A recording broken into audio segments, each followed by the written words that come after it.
This week, we got some updates around retirement plan contribution limits, a little bit of update around the Fed, and no update around Biden's Build Back Better plan. Stay tuned, though.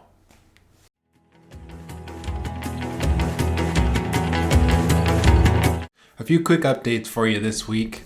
The first is that the IRS finally came out with their annual updates to retirement plan contributions. Exciting news, right? For your 401k, you can now add $1,000 more than you could this year. Ooh, applause, right? So the limit in 2021 is 19,500, and next year they're actually increasing that to 20,500. You still get the catch up, an extra $6,500 if you are 50 or older. However, because the retirement plans are linked to inflation, this increase has now given 2022 an extra $1,000 worth of limit. Obviously, we would love to see that limit go a lot higher because it just gives you more tax deduction, reducing your taxable income in the year you're making 401k contributions, which better help us to plan for the future in your retirement when we're engineering your distribution strategy. For IRA limits, for Roth IRA limits, those haven't changed. They're still stuck at the $6,000 plus another $1,000 for catch up, totaling out at $7,000, right? So still not a lot of wiggle room there. The limits are still set pretty low given where we are today in the economy. One other small piece that's always part of this is the threshold to be able to take deductions for making IRA contributions. Those limits have increased a little bit. They're broken out in the tables, which of course we can review.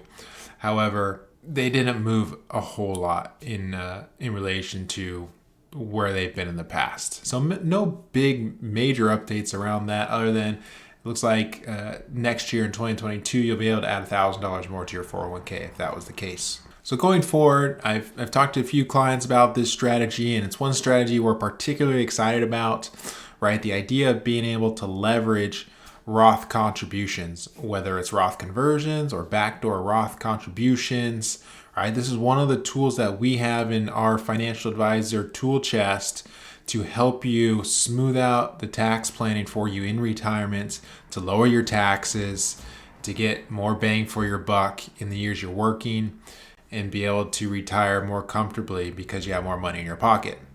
So strategy, right, if you don't remember, if we've had these conversations and you need a bit of a refresher, is the idea of being able to firstly make an IRA contribution. So when you make an IRA contribution, you get to take a deduction on your tax return for the amount that you contributed. It's typically dollar for dollar offset, right? So if you put $7,000 into your IRA, you get $7,000 deduction. Now you have to be under the threshold and the limits to be able to do that and to be able to take that deduction.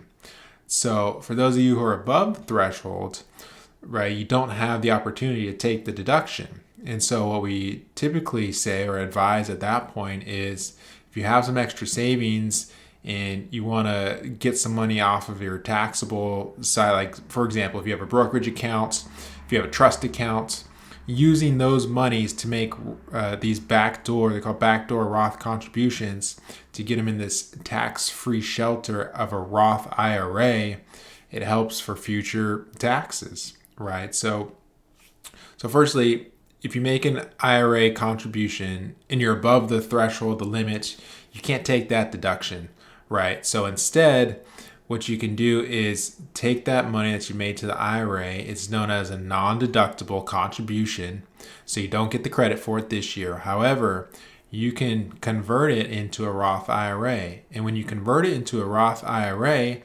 you put it in this Roth IRA, this nice little Roth IRA wrapper, right, that never is taxed. Now, you have to be 59 and a half or over to start taking the distributions. There's some other rules around that, but for the most part, as long as you stick to the rules, this will be tax-free for the rest of your life because you haven't gotten the deduction.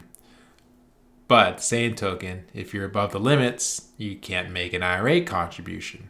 So this is how you get around that. It's known as that backdoor Roth contribution. It's super helpful, especially given where we are at today, not just with tax levels, but in the future, to use it as a tool to offset future taxes. One of the other strategies that we like to talk about as well is the Roth conversion. So I've talked to a number of clients about this strategy, and it's the idea of taking a tax hit today. So again, in the future, you have less taxes.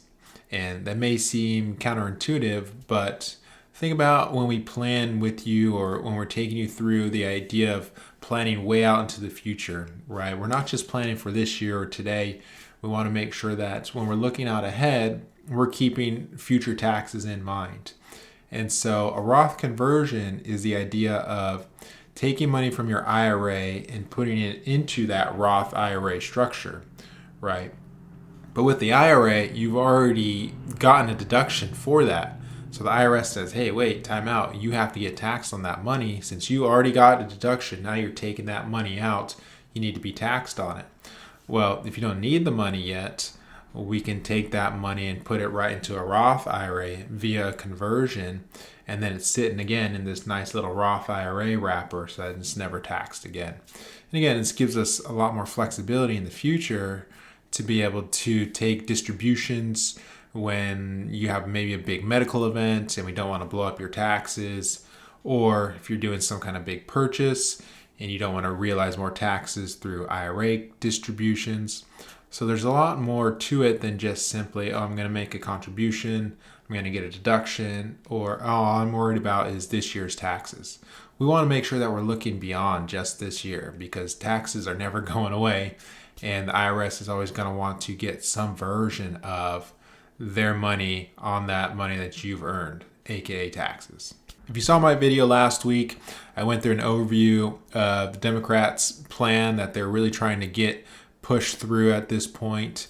And a lot of that plan was around the spending and what kind of taxes they're going to apply in order to raise the revenue for that spending. Well, this week, there just hasn't been any headway, it seems. And so we still have no confirmation of what taxes might look like.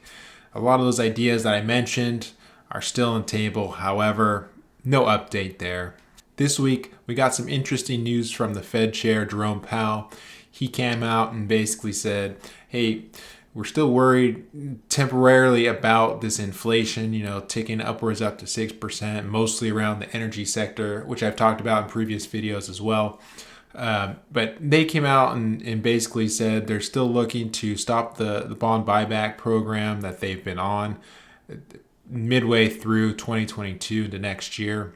So that'll stop as planned. So he came out and said he still feels like inflation is transitory, meaning it won't elicit them to make a rapid change to their policy. And you saw the markets react to that in a positive way, because it was almost a signal of, hey, it doesn't sound like they're planning on raising rates as much as they've kind of hinted towards in the past. And so you've seen some of that shift a little bit, at least in the market. It's not to say they won't change in the next Fed meeting, but that was some of the big news that came out this week around the markets. It still remains to be seen, because a big piece of the Fed's mandate is to keep inflation at and around 2%, right? And unemployment at 4%, inflation at around 2%. And right now, inflation is running a lot hotter than that. And so the Fed does have the tool and the leverage to be able to raise interest rates to look to squash inflation. However, it seems like they're still trying to be patient, to wait it out, and to see really how things kind of close out the year. That's all I got for you this week. Short and sweet. If you like this video, hit that like button, subscribe, tell your friends. If you have a topic that you want me to go through, or if you have questions, comments, or concerns, you know where to find us. Have a great rest of your week.